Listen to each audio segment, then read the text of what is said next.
যে কারণে আপনাকে ডাকা, ওই গল্পগুলো শুনবো। সেটা হলো এই যে অভিনয় শুরু করেছে স্ক্রিনে কবে থেকে?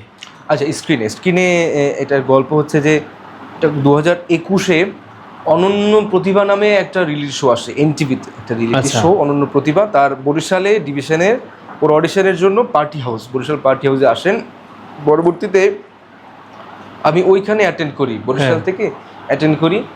আমি ভাবি যে দূর যাই, দেখি ক্যামেরা কেমন, দেখে চলে আসবো, অসুবিধা নেই, অত হবে না, যাই। তো যাওয়ার পরে পার্টি হাউসে যাই। আমি আবার বাইক অ্যাক্সিডেন্ট করা ছিলাম তখন এই হাতের মধ্যে একটা ক্র্যাপ লাগানো ছিল, ওই অবস্থাতেই যাই, যা কী আছে জীবনে, দুষ্টুমি দেখে আছি কারা আসছে বা কিছু। দেখতে গিয়ে একটা পারফর্ম করি। আমি ওখানে গিয়ে পৌঁছাই 4:30 5টার দিকে, রেজিস্ট্রেশন শেষ হয় 3টার দিকে, আমি পৌঁছাই 4টার দিকে। দরকার নেই, আমার কাছে নিবে না বা কিছু আর কি। পরে দেখলাম না, আমার হয়েছে, রেজিস্ট্রেশনটা নিছে, নেওয়ার পরে আমার শ্যুট হয় পরে 7টার দিকে। আমি অনেক দূর বসে থাকবো, কী করে বাড়ি চলে যাই, না বলি আসছি তো করেই যাই।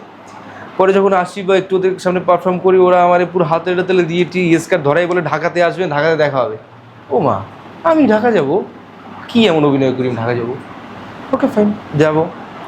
এই দিন সাতেকের মধ্যে তারা আমাকে কল করে যে আপনার ঢাকার সিলেকশনটা হবে অমুক তারিখে, আসতে হবে। ওকে, খুব সুন্দর। ও তখন করোনার সেকেন্ড ওয়েভ চলে। আমি ভাবতেছি করোনার সেকেন্ড ওয়েভ, বাড়ির থেকে ছাড়বে না হয়তো বা কিছু। আচ্ছা ঠিক আছে, যাচ্ছি। তারপরে গেলাম। আমি বাসা থেকে বলে গেছি যে আমি ওর সময় পদ্মা সেতু হয় না খুব সম্ভবত, হয়েছে খেয়াল নেই আমার, ঠিক না হয় নাই। আচ্ছা, তো লংসে গেলাম আর কি। আমি লংসে প্রেফার করি। যে বাড়ি থেকে বলে গেছি কালকে সকালে শ্যুট আছে, দুপুরের মধ্যে শেষ, আমি বিকেলে লংসে, পরশু সকালে বাসে চলে আসবো, এরকম কিছু একটা বলে টলে বেরোই। ছোটো 2-3টা জামা কাপড় নিয়ে চলে যাই, ছোটোটা ব্যাগ নিয়ে। খুব সুন্দর যাই ঢাকায়, গিয়ে পারফর্ম করি তেজিয়াওতে, ওদের এনটিভির একদম ইয়াতে, স্টুডিওতে। ও মা, সিলেক্ট আমি আবারও, কেমন কথা, আমি সিলেক্ট। এরপর আমাকে 10-12 দিনে একটা গ্রুমিং সেশন, ওইটায় পাঠানো হয়, ওই গ্রুম করায়, গ্রুম সেশন হয়, আবার করি, আবার পরে একটা এপিসোড আসে, সেখানেও সিলেক্টেড, আবার একটা 3বার। পরবর্তীতে এই যে আমার জার্নির মাঝখানে আমি একটু অসুস্থ হই। আমি ফিল করি যে আমি নাকে গন্ধ পাচ্ছি না, আমার শরীরটা চলে না, শ্বাস আটকে যাচ্ছে। ঘটনা কি, মানে পারফর্ম করতে গেছি, আমি নিতে পারছি না, শ্বাস নিতে পারছি না, পারফর্মটা ভালো হয় না খুব একটা, বাদ পড়ে যাই। কোনো অসুবিধা নেই, বাদ পড়ার জন্যই তো, মানে মানুষ তো আজ প্রথমে তো বাদ পড়ার মানে এক্সপেকটেশনটাই প্রথমে কম ছিল, তাই না? ছিল যে হ্যাঁ বাদ তো আমি পড়বোই, আজকে বুঝি আর কালকে পড়ি। তো বাদ পড়ে যাই, খুব সহজ সেমিফাইনাল গিয়ে বাদ পড়ি, ফাইনাল অব্দি আমার যাওয়া হয় নাই।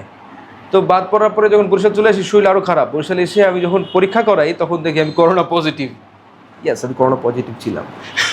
তার পরবর্তীতে করোনা পজিটিভ হওয়ার পরে আমি প্রায় 3-4 মাস নাকে কোনো গন্ধ পাই নাই। 3-4 মাস নাকে কোনো গন্ধ ছিল না।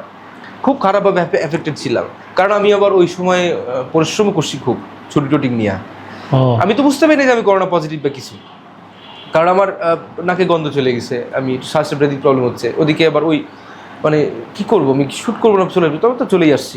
এইভাবে করে প্রথম ওই অনন্য প্রতিভায় আমি সেমিফাইনাল পর্যন্ত যাই। কিন্তু ওখানের যে ডিরেক্টর ছিলেন ওয়াহিদুল ইসলাম শুভ্র ভাই, ওয়াহিদুল ইসলাম শুভ্র, হ্যাঁ ওয়াহিদুল ইসলাম শুভ্র ভাই আমাকে নোটিস করে এবং আমাকে বলে যে আপনাকে নিয়ে আমাদের একটু মানে ভাবনা ছিল যে আপনি আরও ভালো জায়গায় যাবেন, অন্তত ফাইনাল অবধি যাবেন। যাক, অসুবিধা, আপনার সাথে পরবর্তীতে আমাদের যোগাযোগ হবে, কথা হবে।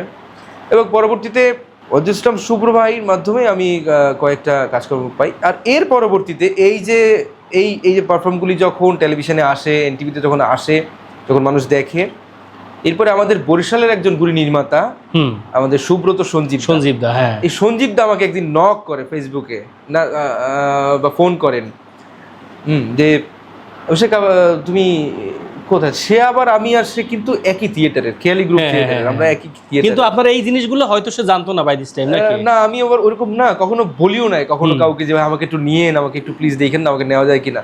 দাদাকে আমি কখনো বলি না। দাদা বলে কি, আমার তোমার ওই জিনিসটাই ভালো লাগছে, তুমি কখনো আমাকে বলো না। ইভেন তো তোমার অনেকেই বলছে যে এটা, অনেক লোকজন আমাকে বলে যে আমাকে একটু নেওয়া বা কিছু, কিন্তু তুমি কখনোই বলো না যে তোমাকে নেবার জন্য। কিন্তু আমি তোমার এই কাজটা দেখলাম, অনন্য প্রতিভার ওই পারফর্মগুলো আমার ভালো লাগছে, তাই তোমাকে ডাকলাম।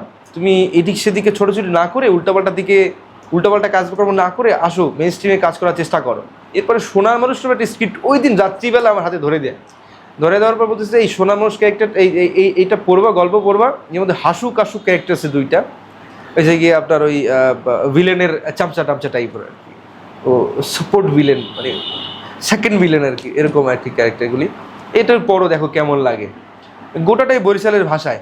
আমার বরিশালের ভাষা বলতে কোনো অসুবিধা নেই, কিন্তু অনেক সময় বলতে গেলে আমি আটকে যাই, একদম রুরার যে বরিশালের ভাষাটা একদম আঞ্চলিক, ওইটা বলতে গেলে অনেক সময় আটকে যাই, কারণ আমি রিমিক্স বিভিন্ন জায়গায় থাকি আসছি তো, হ্যাঁ হ্যাঁ এদের এই আর কি সমস্যা।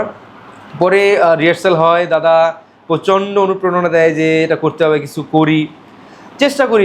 ওই প্রথম এই সুব্রত সঞ্জিত, এই ভদ্রলোক, এই আমার মাথার মধ্যে এই ক্যামেরা, এই অভিনয়, এই ঝামেলাগুলি ভরে, মানে ভরে কেমন, আমি দেখতেছি যে ওদিকে হিরো হিরোইনের রোম্যান্স করতেছে, অ্যাক্টিং করতেছে, মারামারি এক্সপ্রেশন দিচ্ছে।